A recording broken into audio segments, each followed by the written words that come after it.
Bismillahirrahmanirrahim. Assalamualaikum warahmatullahi wabarakatuh.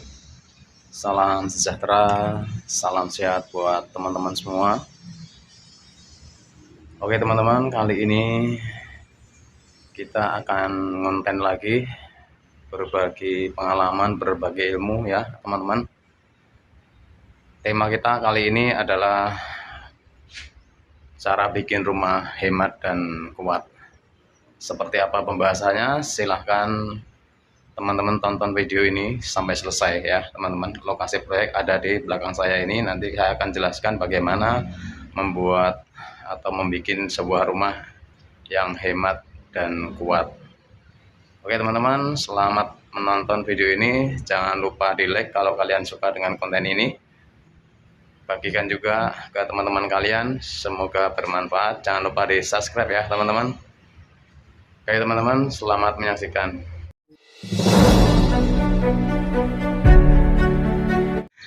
Karena pembahasannya kita adalah bikin rumah hemat, maka untuk pondasinya kita pakai pondasi cakar ayam ya.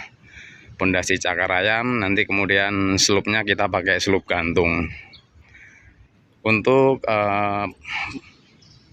cakar ayamnya di video sebelum ini ya. Sebelum saya bikin video ini, saya sudah bikin upload mengenai bentuk cakar ayamnya ya, pembuatan cakar ayam yang hemat dan kuat.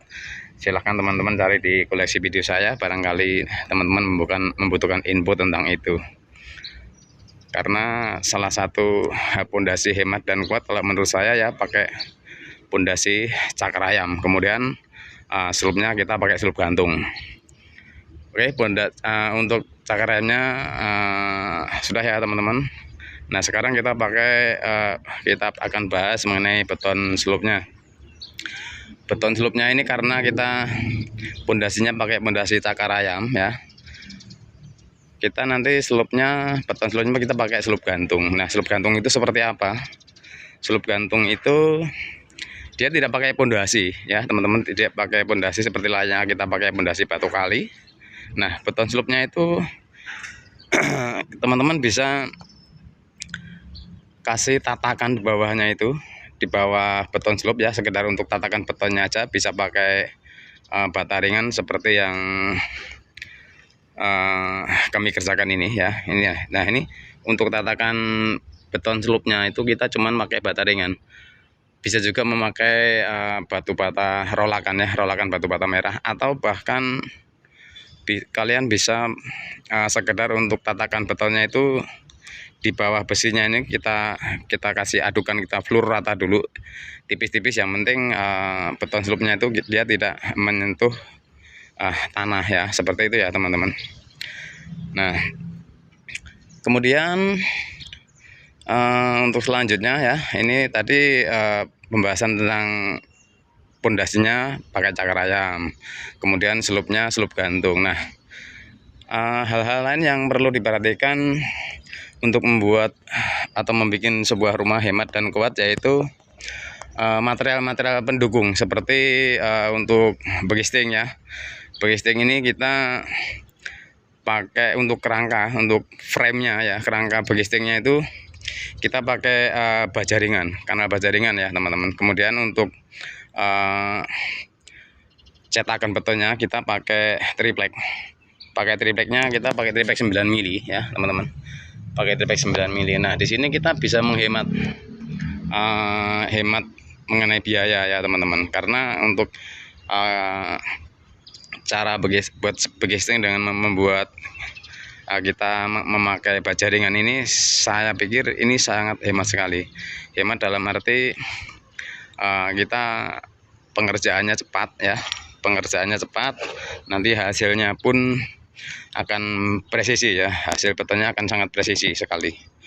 Beda dengan kita memakai kaso atau ring ya, kaso 57 atau ring 3x4 untuk membuat frame begisting ini. Teman-teman tahu sendiri bahwa harga kayu itu sangatlah mahal. Jadi dan pertama itu, kedua kayu itu dia akan kita potong, pasti akan terpotong-potong, kemudian lama-lama juga akan habis kepotong lama-lama dia habis. Nah, di situ sangat boros sekali menurut saya lah. Kali ini kita pakai backcastingnya, frame-nya dengan menggunakan kanal baja ringan, karena di samping kanal baja ringan ini nanti awet ya, kita bisa pakai untuk keperluan yang lain. Bahkan kalau kita bisa mengerjakannya dengan tepat, ini kanal baja ringan ini bisa kita pakai nanti untuk membuat rangka atapnya.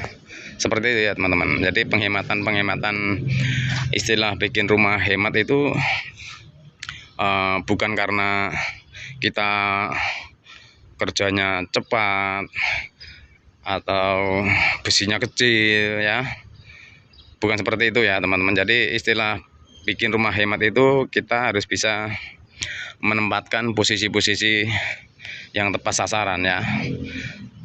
Jadi tidak harus kita membuat dengan besi spik yang kecil atau gimana, seperti ini ya teman. Ini rumah kecil ya teman-teman, ini rumah kecil. Lebarnya itu cuman lebar depan ini cuman 3,6, kemudian panjangnya ke belakang itu 8,6. Namun kita tetap memakai besi yang standar untuk kita buat atau membuat sebuah rumah ya. Jadi untuk slopnya, untuk besi slopnya kita pakai besi 10 mili ulir. Begitu juga tiangnya kita juga pakai besi 10 mili ulir ya teman-teman. Nah, di sini ada beberapa kolom atau tulangan kolom yang memang sudah selesai dipasang ya teman. Jadi untuk penghematan itu sangat perlu ya. Jadi di sini yang kita pakai besi 10 mili itu untuk tiang-tiang yang kolom utama istilahnya ya teman-teman, kolom utama. Kemudian untuk kolom praktisnya gitu kita pakai besi 8. Jadi untuk kolom utamanya kita pakai besi 10 mili, dan untuk kolom praktis kita pakai besi 8 seperti ini ya teman-teman.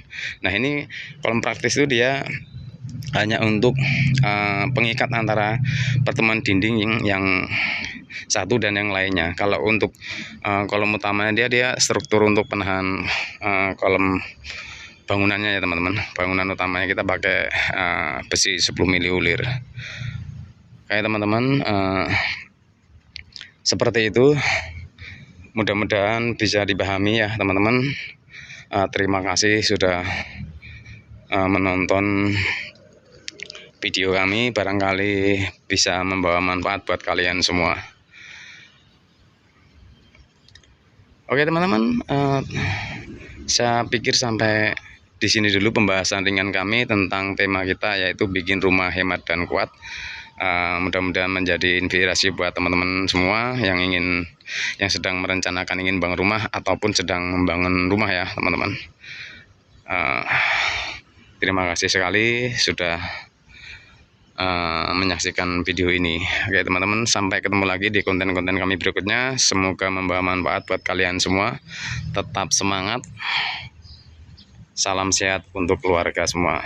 Salam dari kami. Akhir salam. Wassalamualaikum warahmatullahi wabarakatuh.